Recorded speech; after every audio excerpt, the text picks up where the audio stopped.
دوستی بہت اثر انداز ہوتی ہے، اور قیامت کے دن انسان اس بات پہ حسرت محسوس کرے گا، یا ویلتا، ہائے میری بربادی، لیتنی لم اتخذ فلانا خلیلا، کاش میں نے فلاں شخص کو دوست نہ بنایا ہوتا. کیونکہ دوست انسان کو نیکی کے راستے پہ چلا بھی سکتے ہیں، روک بھی سکتے ہیں. دوستوں کا انتخاب یہ کوئی آسان بات نہیں ہے.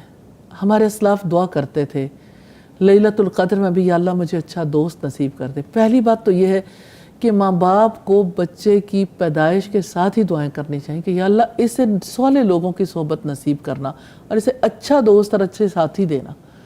کیونکہ ماں باپ نے سدا تو ساتھ نہیں رہنا ہوتا، اور بچے کو زندگی گزارنی سکھانی. باقی تو ظاہر ہے بچے نے زندگی گزارنے کے لیے کبھی گھر میں بھی رہنا ہے، گھر والوں کے درمیان، کبھی دوستوں کے درمیان، کبھی ورک پلیس پہ. تو ظاہر ہے ہر انسان کے زندگی میں پھر تو آگے آگے کی منازل ہیں. تو دوستوں کے انتخاب کے لیے طریقہ کار وہی ہونا چاہیے جو اللہ سبحانہ تعالیٰ نے سکھایا ہے. حضرت یحییٰ کی مثال بڑی عمدہ مثال ہے. بچے جب انہیں کہتے تھے کہ آؤ کھیلیں، ہم تھوڑا انجوائے کرتے ہیں، انٹرٹینمنٹ کے کام کرتے ہیں، تو حضرت یحییٰ بہت کم سن تھے. اس کے باوجود وہ کہتے تھے کہ ہم کھیلنے کے لیے پیدا نہیں کیے گئے. ابھی تھوڑی دیر پہلے بھی کھیل کی بات ہو رہی تھی کہ ہم کھیلنے کے لیے پیدا نہیں کیے گئے.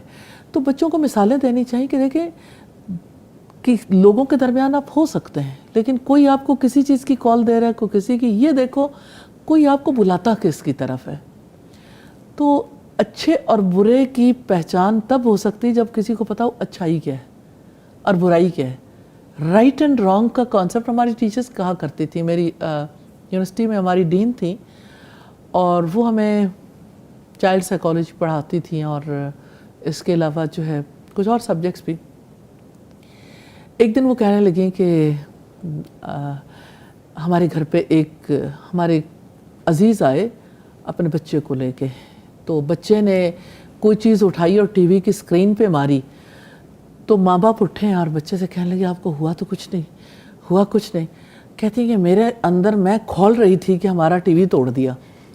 اور یہ ہے کہ بچے کو یہ ماں باپ نہیں بتا رہے کہ یہ رائٹ ہے یا رانگ. اس کو اپریشیٹ کر رہے ہیں کہ آپ نے تو بڑا کارنامہ انجام دے دیا، اور اس کی وجہ سے اسے پتہ ہی نہیں لگا کہ رانگ کیا ہے. تو سب سے بڑی بات یہ ہے کہ رائٹ اینڈ رانگ کا نالج دینا بڑا ضروری. اور پھر یہ کہ رائٹ آپ کرو تو آپ کو اللہ تعالیٰ کے ہاں سے کیا ملے گا، اور رانگ کرنے سے سزا کیا ملے گی.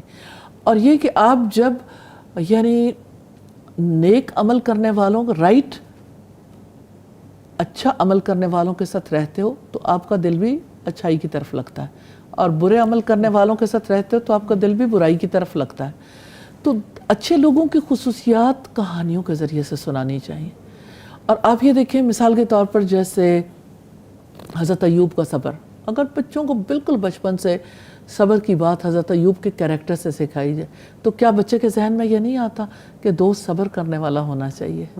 خود بھی سیکھنا ہے اور وہی چیز دوست میں بھی دیکھنی ہے. اچھا، ابراہیم علیہ السلام کی وفا، ان کی قربانی، اللہ کے حکم کے آگے سر جھکانا، تو نیچرلی پتہ لگتا ہے کہ یعنی جس کے ساتھ رہنا ہے اس کو بھی اسی طرح کی خصوصیات کا حامل ہونا چاہیے. تو بچوں کو بتانا چاہیے کہ دیکھو اللہ کے رسول کے دوست کیسے تھے، اور پھر اسی طرح حضرت عیسیٰ علیہ السلام کے دوست کیسے تھے، اور اسی طرح سے جو نیک لوگ ہیں وہ نیک کیسے رہے، ان کے اچھے دوستوں کی وجہ سے ان کو ایک نیکی کا ماحول ملا رہا. اور پھر پریکٹیکلی بہت چھوٹے بچوں کو آپ ایکسپیرینس کر کے بھی دکھا سکتے ہیں کہ کیسے اثر کیسے کوئی قبول کرتا ہے ماحول کا. جیسے رسول اللہ نے دوستی کی مثال دی، اچھی دوستی کی مثال عطر فروش کی طرح ہے، اور بری دوستی کی مثال بھٹی جھونکنے والے کی طرح. تو کوئی خوشبو خریدتا نہیں ہے لیکن اس ماحول میں رہنے کی وجہ سے خوشبو آنے لگتی ہے. تو بچوں کو یہ تجربے پریکٹیکلی کر کے دکھانے چاہیے کہ دیکھو اچھے ماحول کی وجہ سے آپ کے کپڑوں تک سے بھی خوشبو آ رہی ہے، اور برے ماحول کی وجہ سے کیسے آپ کے کپڑے بھی کالے ہو رہے ہیں، یعنی دھوئیں کی وجہ سے، چنگاری کی وجہ سے. تو بچوں کو بہت چھوٹی عمر سے بھی سمجھایا جا سکتا ہے. لیکن بچے جب ٹین ایج میں جاتے ہیں وہ بہت ڈیفیکلٹ ہو جاتے ہیں، کیونکہ وہ ان کو لگتا ہے کہ ہماری اڑان کے راستے میں ہمارے پیرنٹس حائل ہیں، اور ہمیں خود ڈیسیژن کرنے چاہیے، تو پہلے سے انہیں اچھے ڈیسیژن کرنے سکھانے چاہیے، تو نیچرلی ان کے لیے بھی آسانی ہو جاتی ہے۔